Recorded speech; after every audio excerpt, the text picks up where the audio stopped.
ଯେଉଁମାନେ କରୁଛନ୍ତି ତାଙ୍କ ଶତକୋଟି ଦଣ୍ଡବତ। ଆଉ ଯେଉଁମାନେ କରିନାହାନ୍ତି କରିବା ପାଇଁ ଚାହୁଁଛନ୍ତି ଯଥାଶୀଘ୍ର କାଲିଠାରୁ କରନ୍ତୁ। ଦେଖନ୍ତୁ 3 ମାସେ ଆପଣ ହନୁମାନ ଚାଳିଶା ଦୈନନ୍ଦିନ ପାଠ କରନ୍ତୁ, ଆପଣଙ୍କର କେତେ ମଙ୍ଗଳ ହେଉଛି ସେଇଟା ଆପଣମାନେ ବୁଝିବେ। କାହିଁକି ନା ହନୁମାନ ଚାଳିଶା ପାଠ କରୁଥିବା ବ୍ୟକ୍ତି ମୁଁ ବୁଝିଛି ହନୁମାନ ଚାଳିଶା ପାଠ କରିବା ଦ୍ୱାରା କ'ଣ ମଙ୍ଗଳ ହୁଏ। ସେଥିପାଇଁ ମହାପ୍ରଭୁଙ୍କ କୃପାରୁ ମୁଁ ହନୁମାନ ଚାଳିଶା ଦୈନନ୍ଦିନ ପାଠ କରୁଛି। ଆପଣମାନେ ପାଠ କରନ୍ତୁ, ନିଶ୍ଚିନ୍ତ ରୂପେ ଆପଣଙ୍କର ମଙ୍ଗଳ ହେବ। ଆଉ ହନୁମାନ ଚାଳିଶା ପାଠ କରୁଥିବା ବ୍ୟକ୍ତି ହନୁମନ୍ତ ମହାରାଜଙ୍କ ପାଦ ପଦ୍ମରେ ସେ ଶରଣ ପଶିଯାଏ। କାହିଁକି ଶରଣ କଳି ଯୁଗରେ ନ ପଶିଲେ ଇଏ ପଛେ ପ୍ରତ୍ୟେକ ମାନବ ପଛରେ ମରଣଟି ସବୁବେଳେ ଗୋଡ଼େଇଛି।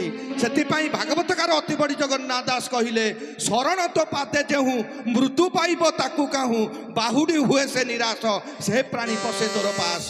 ମଣିମା ଆପଣଙ୍କ ପାଦ ପଦ୍ମରେ ଯିଏ ଶରଣ ପଶିଛି, କୌଣସି କାଳବଶତ ଯଦି ମୃତ୍ୟୁ ଯଦି ଧାବତମାନ ହେଉଥାଏ ସେ ବ୍ୟକ୍ତିର ପଛରେ, ଆପଣଙ୍କୁ ଦେଖିକି ସିଏ ପଳେଇଯାଏ। କାହିଁକି ମୃତ୍ୟୁ ହେଉଛି କାଳ, ଆପଣ ହେଉଛନ୍ତି ମହାକାଳ। ତେଣୁ ହନୁମାନ ଚାଳିଶା ପାଠ କରନ୍ତୁ, ଆପଣଙ୍କର ମଙ୍ଗଳ ହବ। ଆଜ୍ଞା ଗୋଟେ ଜୋରଦାର କରତାଳି ଆପଣମାନଙ୍କ ସହ। ଆସନ୍ତୁ ଆଉ ଏକ ସୁନ୍ଦର ଭାବ